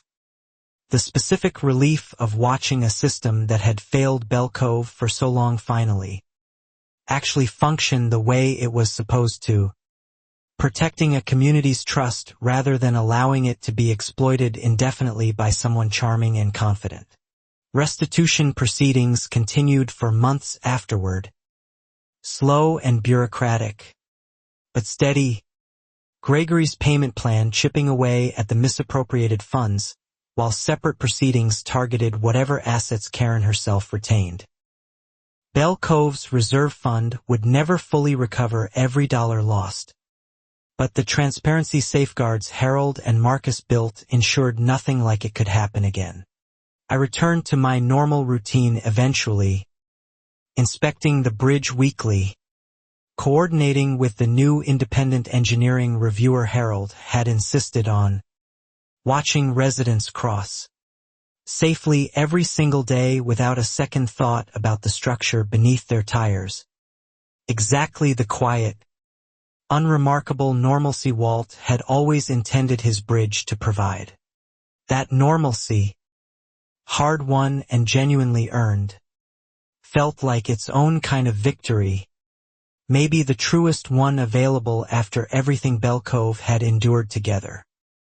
Not headlines, not verdicts, not bronze plaques, just a community crossing a safe, well-maintained bridge every morning, trusting the people responsible for it, and trusting each other again too. Priya's daughter, now regularly tagging along during my inspection walks, asked me once whether I thought Karen ever felt sorry for what she'd done. I told her honestly I didn't know, that some people spend so long convincing themselves they deserve whatever they're taking that genuine remorse becomes almost impossible for them to access anymore. But it doesn't really matter whether she's sorry, I told her. What matters is that we caught it, we fixed it, and we built something stronger afterward so it can't happen again. She nodded seriously, the way kids do when they're turning over something important in their minds for the very first time. I think about that conversation often, honestly, because it captures something essential about the entire ordeal that took me nearly a year of fighting to fully understand myself. Accountability isn't really about the wrongdoer's feelings at all. It's about the community's healing, the systems rebuilt stronger, the trust genuinely earned back through hard, patient work. Bell Cove earned that back. Slowly, imperfectly, but genuinely, through Harold's steady leadership, Marcus's careful diligence, Priya's grounded community organizing, Dorothy's honest record-keeping, and, I'd like to think, through my own stubborn refusal to simply accept a partial payment and let the deeper truth stay buried beneath Karen's carefully constructed narrative forever. The bridge stands today exactly as Walt intended it to. Sturdy, reliable, quietly connecting 41 households to the rest of the world every single morning without fanfare or fuss. Exactly the kind of unremarkable, dependable infrastructure that only becomes remarkable when someone tries to exploit or neglect it for their own selfish benefit instead. Karen Ashcroft tried exactly that, and failed, completely and permanently, because enough people at Bell Cove finally refused to look away from what was actually happening. Right in front of them, choosing instead the harder, longer, more exhausting path toward genuine accountability rather than the easier, quieter path of simply letting it go. It was late February when Karen made her final, most reckless move, the one that would ultimately seal her fate beyond any doubt. With the forensic audit closing in and Marcus asking increasingly specific questions at every meeting, she grew desperate enough to attempt something far beyond anything she tried before. Late one Friday night, my security camera, the one I'd installed months earlier after my tires were slashed, caught a figure moving along the tree line near the bridge's northern anchor point, flashlight beam bobbing between the newly poured concrete footings and the freshly installed cable tensioning system. I woke to a motion alert at 2:47 in the morning, groggy but instantly alert once I saw the footage streaming live to my phone. The figure wore dark clothing, a hood pulled low, but something about the deliberate, careful movements near the anchor bolts made my stomach drop with immediate, visceral recognition. I called the sheriff's non-emergency line first, then Harold, my hands trembling as I described what I was watching unfold in real time on my phone screen. The dispatcher promised a deputy within 15 minutes. An eternity when someone might be actively tampering with the only bridge connecting an entire community to safety. The figure knelt beside the anchor housing, working something metallic against the newly installed tensioning bolts. Exactly the reinforced hardware my crew had spent weeks properly installing after the original cable failure months earlier. Whatever they were doing, it wasn't casual vandalism. It was targeted, deliberate, and clearly intended to cause real structural harm. A deputy arrived within 12 minutes.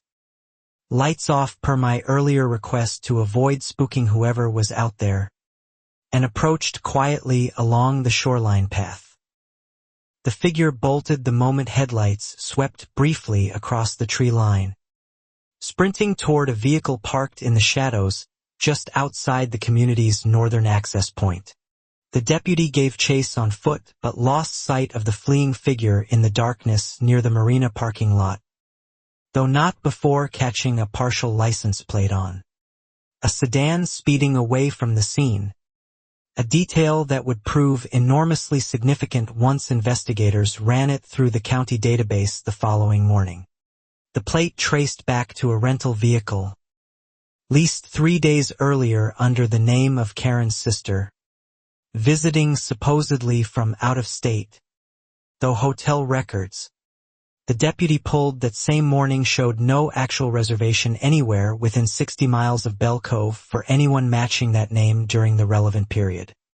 Investigators executed a search warrant on the rental vehicle within 48 hours, discovering a bolt cutter, a cordless angle grinder still coated in fresh metal shavings matching the anchor housing's specific alloy, and, tucked beneath the passenger seat, a burner phone containing text messages that would ultimately prove absolutely devastating to Karen's case.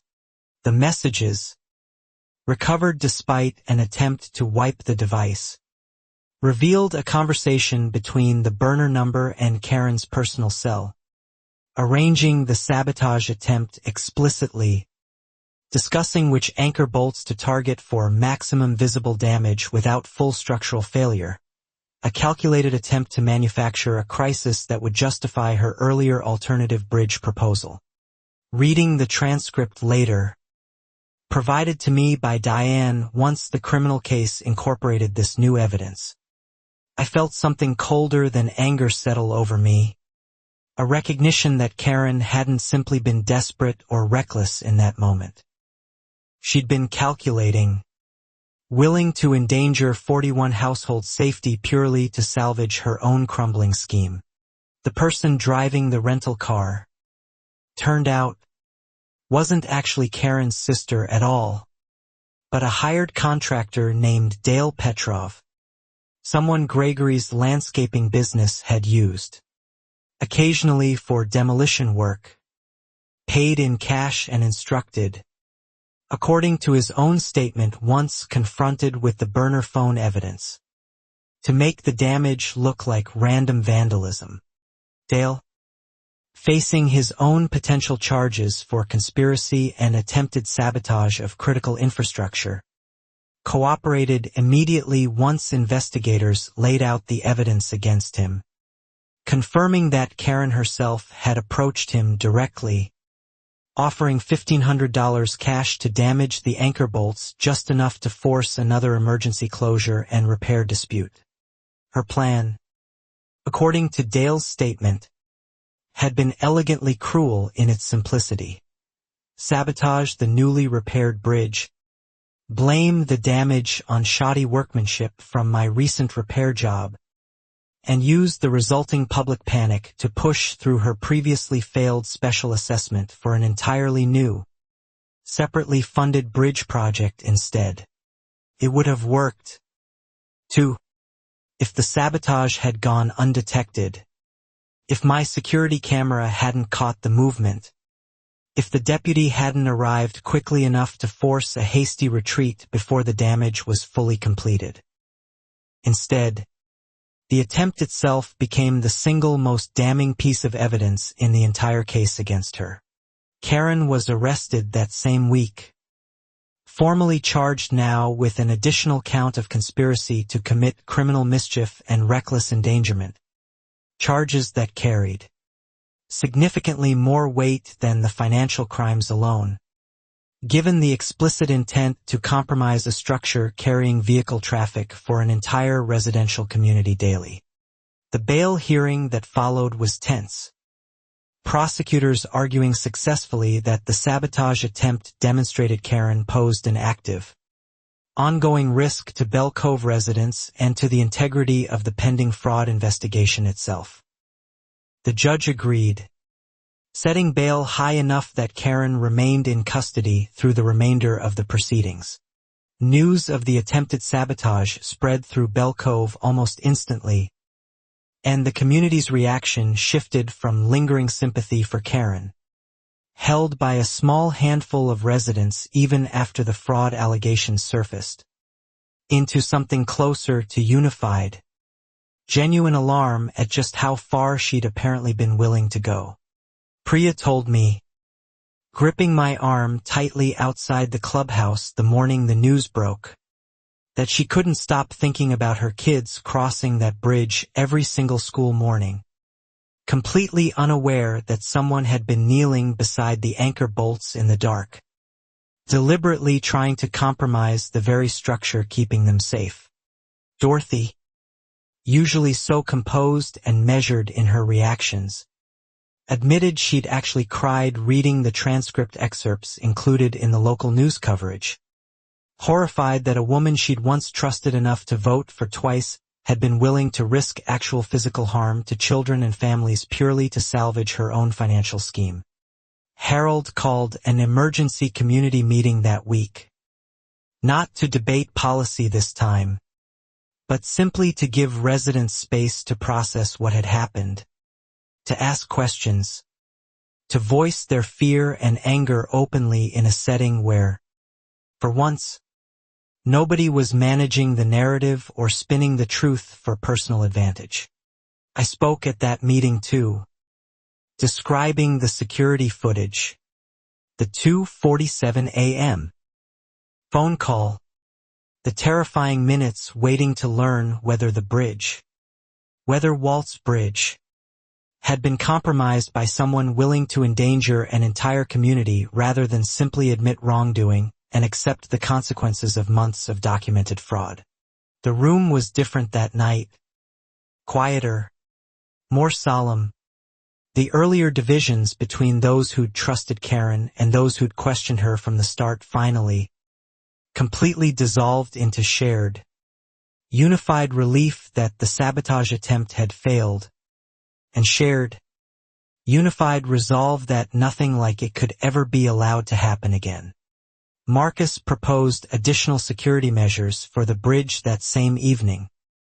Motion-activated lighting along the anchor points, a dedicated camera system beyond my own private one, quarterly structural inspections conducted by an independent engineer rather than relying solely on my own assessments, even though those assessments had never once been proven inaccurate. The board approved every measure unanimously, funded not from the depleted reserve account but from a small emergency assessment residents overwhelmingly supported once they understood exactly what those funds were protecting against. A stark, sobering contrast to how fiercely Karen's earlier, fraudulent special assessment proposal had been resisted just months before. I found myself, in the days following that meeting, unable to fully shake the image of that hooded figure kneeling in the darkness near the anchor bolts, Grinder shavings scattered across the newly poured concrete. The same concrete my crew had carefully cured and inspected just weeks earlier during the original repair. Emily flew down again once she heard about the sabotage attempt. Worried enough that she nearly insisted I stay with her in the city until the situation stabilized. I refused, gently but firmly, telling her that leaving now, after everything, would feel like exactly the kind of retreat Karen had always assumed I'd eventually make. She wanted me scared enough to walk away, I told Emily over coffee at my kitchen table. The same table where Walt and I had once planned the original bridge decades earlier. I'm not giving her that. Not after everything. Worked to get the truth out into the open. Emily understood, reluctantly, and instead spent that visit helping me review the additional security footage investigators had gathered, cross-referencing timestamps, confirming details, for Diane's ongoing coordination with the prosecutor's office as the sabotage charges merged formally with the existing embezzlement and forgery case already scheduled for trial that summer. The combined case, now covering financial fraud spanning multiple states, document forgery implicating my late husband, and conspiracy to sabotage critical residential infrastructure, drew considerably more regional attention than the original bridge payment dispute ever had, with Denise Okafor's coverage now syndicated to outlets well beyond the local county broadcast area. Karen's defense attorney attempted, during pretrial motions, to have the sabotage charges severed from the financial fraud case, arguing they represented an entirely separate incident requiring separate proceedings. The judge disagreed firmly, noting the clear, documented connection between Karen's failing financial scheme and her escalating, increasingly desperate attempts to cover its exposure. That ruling meant the jury would hear everything together. The falsified minutes, the diverted reserve funds, the forged easement document, and now the attempted sabotage, painting a complete, unbroken picture of escalating desperation rather than a series of isolated, disconnected incidents that a skilled defense might otherwise attempt to minimize individually. Dale Petrov's testimony, when the trial finally began that June, proved devastating for Karen's defense in ways even the financial evidence hadn't fully accomplished. Hearing directly from the man Karen had personally recruited and paid to sabotage a bridge used daily by children and families made the abstract fraud charges suddenly, viscerally real. She told me exactly which bolts to target, Dale testified, his voice flat and resigned under cross-examination. She said it needed to look bad enough to scare people, but not bad enough to actually collapse anything. She was very specific about that. The jury's expressions shifted visibly during that particular exchange. I testified again during this expanded trial, describing that 2:47 a.m. phone call, the terror of watching live footage of someone tampering with the bridge my husband built, not knowing in that moment whether I was watching the beginning of a tragedy or simply another chapter in Karen's long pattern of manipulation and deceit. Priya testified too. In addition to the case investigators felt was important given her earlier public comments about trusting the bridge's safety for her children's daily crossing. Her testimony about the fear rippling through Bell Cove once the sabotage attempt became public added a human dimension the financial fraud charges alone hadn't fully captured. Karen's defense attorney tried repeatedly to characterize her as a woman overwhelmed by circumstances beyond her control, pressured by mounting legal costs and community backlash into a single, uncharacteristic lapse in judgment. But Dale's detailed, specific testimony about the planning, the payment, The deliberate targeting made that framing nearly impossible to sustain. The prosecution's closing argument methodically walked the jury back through the entire timeline. From the very first ignored repair notice through the falsified minutes, the diverted reserve funds, the forged easement document, and finally the calculated sabotage attempt, framing it not as isolated incidents but as one continuous, escalating pattern of deception. This wasn't a woman who made one mistake, the prosecutor told the jury during closing statements. This was a woman who, faced with exposure at every single turn, chose escalation over honesty, again and again, culminating in a deliberate attempt to endanger the very families who trusted her to lead their community responsibly. The jury deliberated for just under 9 hours this time, slightly longer than the original trial, weighing the expanded scope of charges carefully before returning their verdict.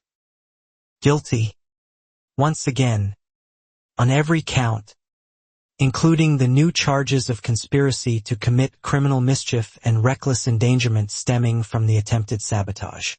Karen's expression during this second verdict reading bore none of the composed defiance she'd maintained through much of the earlier proceedings. She sat motionless, pale, staring at the defense table as the judge read each count aloud.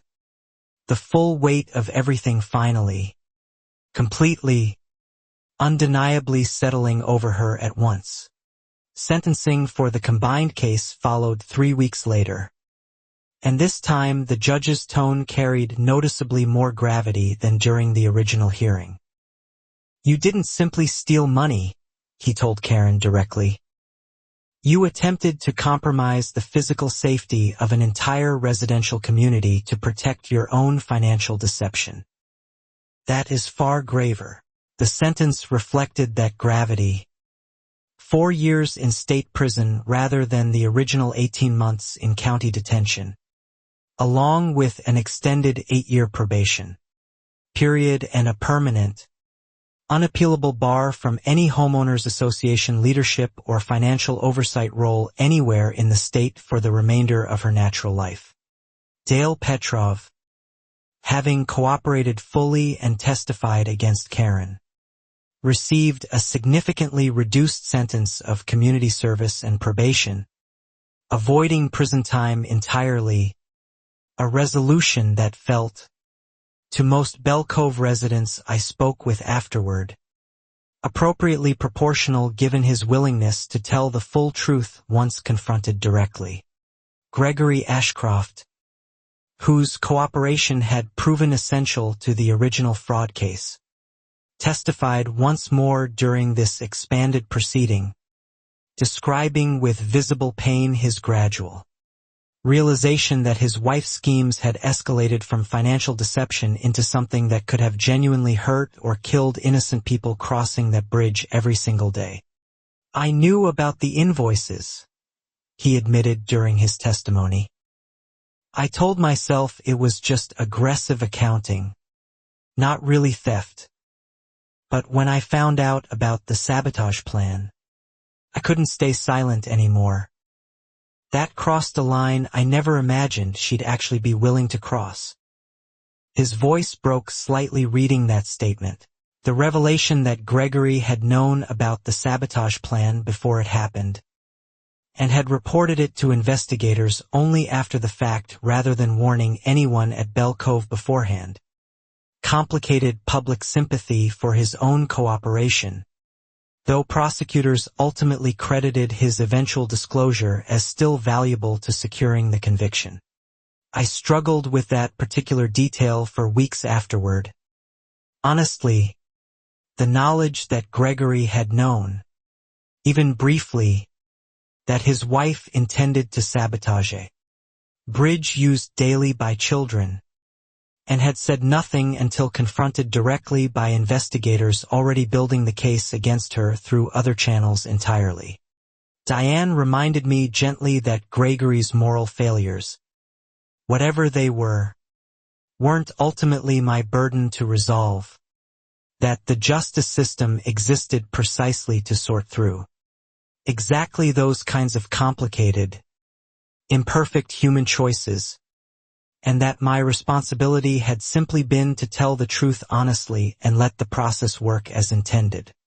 I found some peace in that reminder eventually, though the image of that hooded figure kneeling beside the anchor bolts stayed with me for a long time afterward, surfacing occasionally in dreams, always resolving the same way, with headlights sweeping across the tree line and a deputy arriving just in time to stop it.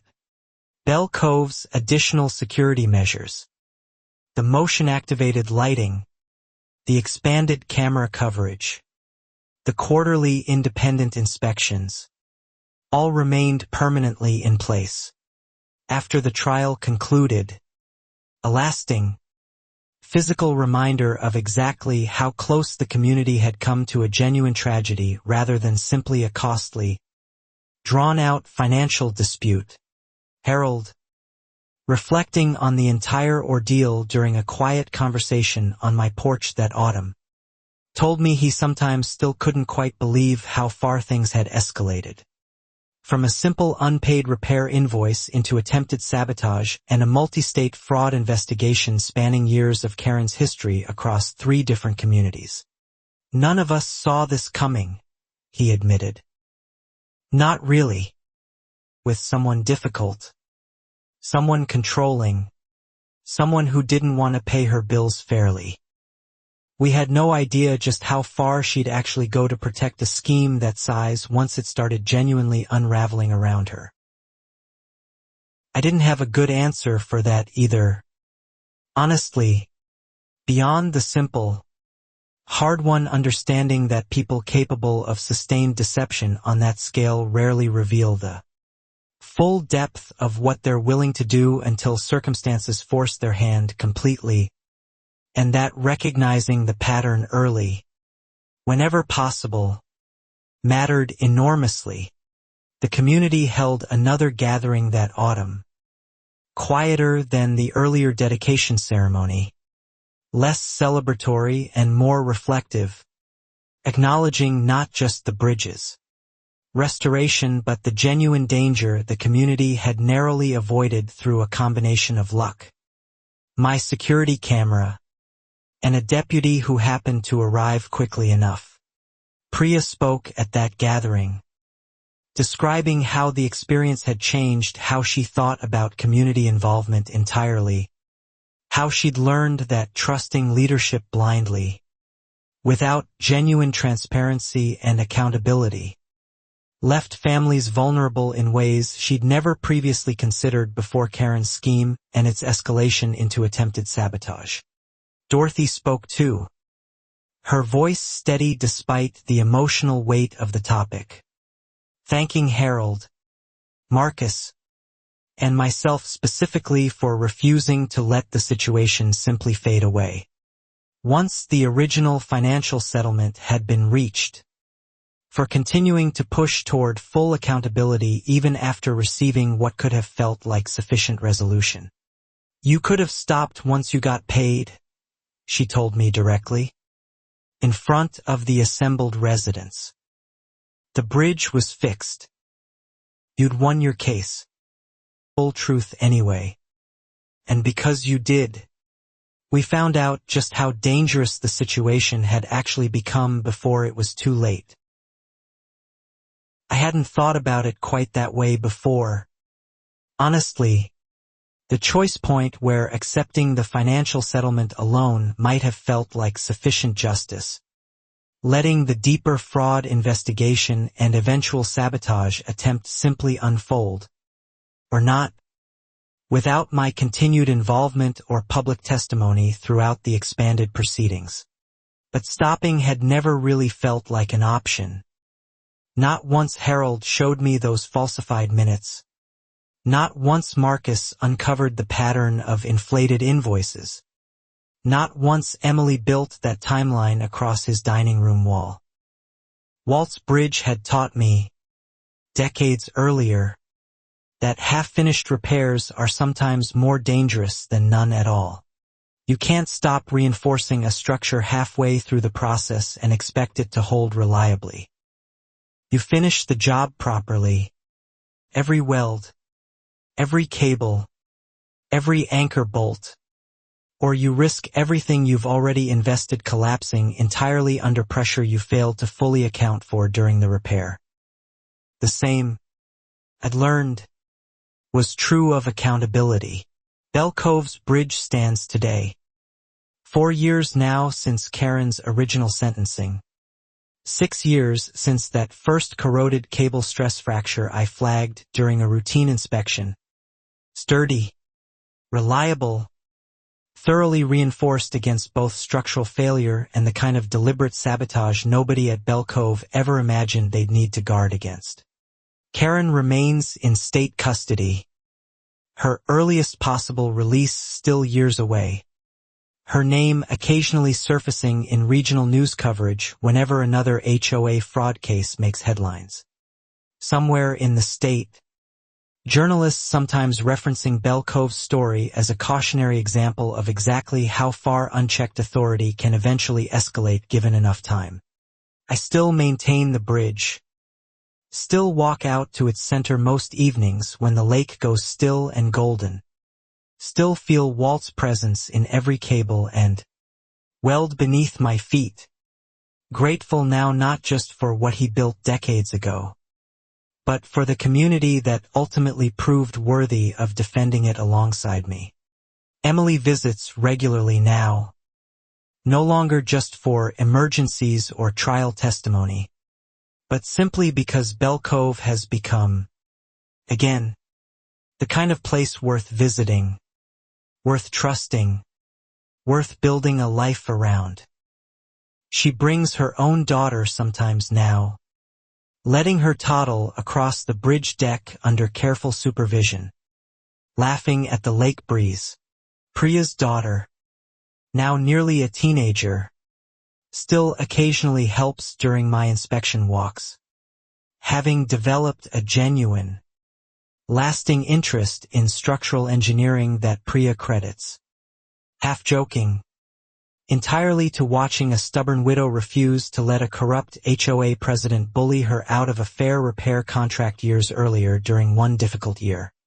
Harold, still serving as Bell Cove's president after multiple re-elections, likes to say the community's real inheritance from the entire ordeal wasn't the bronze plaque or even the reinforced bridge itself, but the permanent, institutional habit of genuine transparency, quarterly reports, independent verification, questions asked early rather than discovered late. Marcus, still treasurer, still printing trust, but verify at the bottom of every financial disclosure, told me recently that he thinks about Karen less as a villain now and more as a reminder, permanent, structural safeguard built into how Bell Cove chooses to govern itself.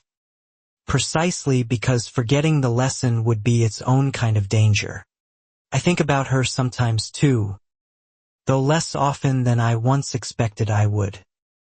Mostly I think about the bridge instead, sturdy and reliable beneath 41 households' daily crossings, exactly the way Walt intended it decades ago, long before either of us could have imagined the storm it would eventually need to weather. That storm passed. The community, battered and shaken but ultimately stronger for having faced the truth honestly rather than looking away from it, held to. And somewhere, in a state facility still years from her earliest possible release, Karen Ashcroft has plenty of time to consider exactly what she gambled and lost. $63,500. That's what she originally refused to pay. The number that started everything. The frayed cable, the courtroom battles, the forged document, the falsified minutes, the diverted funds, the desperate, reckless sabotage attempt that finally, completely sealed her fate beyond any possible defense or deflection. In the end, refusing that single, straightforward repair invoice cost her everything: her freedom, her reputation, her political ambitions, her marriage, which quietly dissolved during the lengthy legal proceedings, and any future opportunity to hold authority over other people's trust or shared resources ever again, anywhere, for the remainder of her life. I think Walt would have found a certain grim satisfaction in that math. The stubborn, unyielding arithmetic of consequences finally catching up with someone who'd spent years assuming charm and confidence alone could indefinitely outrun accountability. He always did appreciate when a structure, tested thoroughly enough, finally revealed exactly what it was truly built from. Karen's structure, turned out, was built from nothing sturdier than confident deception, impressive enough to hold under casual inspection, but utterly incapable of surviving genuine, patient, sustained pressure from people willing to keep asking questions until every falsified document, every diverted dollar, every desperate scheme finally collapsed under its own accumulated weight. Bell Cove's bridge, by contrast, held through everything, every storm, every dispute, every sabotage attempt, every legal battle, exactly the way honest, careful craftsmanship is supposed to hold, quietly, reliably, permanently, for decades, exactly as Walt always intended when he first welded those pontoons together over 3 decades ago now. Restitution payments continue arriving quarterly even now, slowly rebuilding Bell Cove's reserve fund toward what it should have contained all along: permanent, ongoing reminder of exactly what accountability actually costs the person responsible, and exactly what genuine transparency, hard-won through months of patient documentation, ultimately protects for everyone else involved. The community rebuilt something more valuable than money during those difficult years, though: a genuine, tested trust in each other, earned not through blind faith in confident leadership, but through shared adversity, honest questions, and a collective refusal to let one person's greed permanently define what Bell Cove Lake Estates actually stood for. I still cross that bridge every single day, inspecting cables, checking anchor bolts, watching residents drive safely across water Walt once told me would outlast us both if we build it right. He was right about that. Turns out, though neither of us ever imagined exactly what kind of storm it would eventually need to survive. Karen Ashcroft tried to take that bridge from me, tried to bully me into eating a loss no fair contract ever required, tried to forge documents implicating a man who could no longer defend his own name, and ultimately tried to endanger an entire community's safety rather than simply admit what she'd done and pay what she owed. She lost everything trying. I kept everything that actually mattered: the bridge, the community, Walt's legacy, and the hard-won, permanent knowledge that patient, documented, stubborn honesty eventually, reliably, outlasts even the most confident, charming deception, exactly the way a properly welded cable outlasts every storm it's ever tested against. Year after year. That's the story, told completely now, exactly as it happened, from a frayed cable and an unpaid invoice all the way through forged documents, courtroom verdicts, and attempted sabotage in the dead of night, and finally, a community stronger, safer, and more honestly governed than it had ever been before Karen Ashcroft arrived. The bridge still stands. I think, sturdy and reliable beneath every crossing, carrying Bell Cove's families safely home every single day, exactly the way Walt intended, exactly the way I fought to keep it, exactly the way genuine accountability, patiently pursued, eventually rewards those stubborn enough to see it through completely. Karen Ashcroft refused to pay $63,500 for an honest repair. I cut the bridge. Punish me for it. And somewhere out on that quiet lake, every single evening, the water still turns gold, and the bridge still holds, exactly the way it was always meant to. Some structures are built to fail eventually, no matter how confidently they're presented. Others are built to last, quietly, honestly, for decades, exactly the way my husband built his bridge, and exactly the way our community, tested by greed and betrayal, chose in the end to rebuild itself, together, permanently, and completely. The END.